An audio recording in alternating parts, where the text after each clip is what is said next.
guys, Candida here, and the Ninja CREAMi will help you make ice cream or gelato, smoothie bowls, milkshakes, all of the creamy things that you desire. So here you can see I have the actual Ninja CREAMi itself. We've got the blending bowl and we've got the cups as well as the lids. It also has a very handy recipe guide. And today what I want to do is we're going to do an easy one. We're going to make a 1-ingredient fruit sorbet. And so all we've got to do is fill the empty CREAMi pint to the max fill line with fruit chunks. And so what we're going to do is we're going to use this, and I am going to use a can of pineapple. Okay, so it looks like it's close to that fill line. And so now we're going to put the lid on it and we're going to put it in the freezer.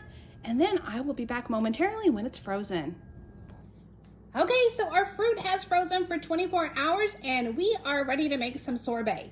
So all we've got to do is drop our frozen fruit into the bigger jar down here. And then here is our lid. And so what we're going to do on the lid is we are going to open up the paddle latch and just drop the paddle in. And it's going to feel a little bit loose, but that's okay. On the lid is a little arrow, so we're going to line it up.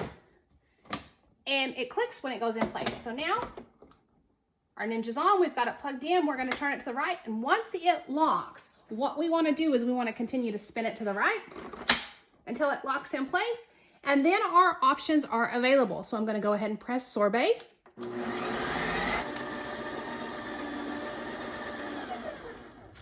Okay, and so after all 4 lights, and it turns off automatically.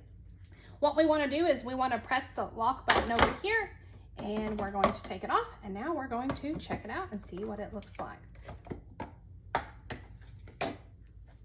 And just like that, we have a nice creamy pineapple whip. So I hope you found this review helpful.